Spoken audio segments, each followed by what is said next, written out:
there are some negative things that you could say about Donald Trump. What's interesting is that the left almost never says them. Instead, they spend a lot of time telling you how Trump is a fascist who poses an imminent and terrifying threat to our constitutional order. Sounds pretty scary. Is it true? Well, consider the major freedoms protected by our Bill of Rights, the document that makes America distinct from all other countries. Freedom of speech, freedom of worship, the right to keep and bear arms, due process under the law. Now, take a close look at today's news. Who exactly is threatening those freedoms? Is it Donald Trump? Whatever his faults, it is not Donald Trump. It is the left. And they are doing it more aggressively than they ever have before. As usual, their critique of Trump is pure projection. If you want to know what the left is actually doing, listen to the way they attack other people. Start with a foundational freedom, speech. If they can tell you what to say, you are not free. There is nothing they can't make you do. That's why the founders put it first. It's the freedom that comes before all others. The left has spent decades trying to weaken the First Amendment. They've done it in the sneakiest way possible by creating phony hate speech exemptions out of thin air. So far, the courts have not accepted this idea, the idea that you can limit speech simply because someone else doesn't like it. So the left has a new plan now. They've allied with big corporations to make it impossible for people who say the wrong things to make a living in this country. You may have heard of a company called PayPal. It's an online payment platform, the biggest. If you want to make money online, and many people do, PayPal is essential. In a recent interview with the Wall Street Journal, the CEO of PayPal, Dan Schulman, explained that diversity and inclusion are his company's top values. But of course, he doesn't mean it. He means the opposite.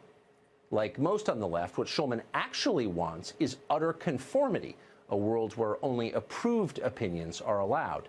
Last year, PayPal banned Alex Jones from using its platform for saying things they didn't like. They've also banned anti-Muslim activist Laura Loomer, the publication VDare, and a number of other people and organizations whose speech they believe should be silenced. Schulman admitted that his company takes guidance on who to ban from the Southern Poverty Law Center. That's an entirely fraudulent organization that works as an arm of the Democratic National Committee.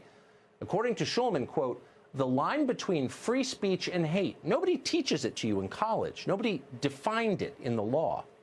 Well, that's ridiculous. It is very much defined in the law and has been for 50 years. In 1969, the Supreme Court conclusively decided that hate speech does not exist. But it doesn't matter to Schulman or any of his allies on the left. To them, the First Amendment is merely a legal obstacle. It's something to subvert rather than celebrate. And PayPal is just one small example of this. Across the country, the left is working to crush any organization that stands in the way of its power. In New York State, Governor Andrew Cuomo is trying to shut down the NRA. Why? For the crime of disagreeing with his agenda. Cuomo is harassing financial companies that do business with the group, and it's working. The media celebrate this, just as they celebrate the endless attacks on Fox News. They're entire nonprofits whose only purpose is to close the network you are now watching. They are tireless, and they are well-funded. If they someday succeed, you won't hear a word from the left about censorship. No, they'll celebrate. An entire news media with one perspective. That's their goal. Total conformity, which is the same thing as obedience. To achieve that, they're working to nullify the Second Amendment as well. Almost every Democrat now running for president would like to disarm the public, and they say that out loud. Why do you need assault weapons for hunting? Why can't you have universal background checks? So much corruption, so much greed. We can't actually pass common sense gun reform in this country, not because the American people aren't behind it, because they are, but because the NRA is more worried about gun sales than they are about the well-being of our kids. We need to take on the NRA, expand background checks, end the gun show loophole. The United States Congress needs to have the backbone and courage to pass smart gun safety laws. The NRA, smart gun safety laws, common sense gun reform, the gun show loophole. Don't believe a word. Those are just talking points. They don't mean any of it. They plan to take your guns away. They have to. How else can they make the population obey? Once you understand that their goal is total control, their policies begin to make sense.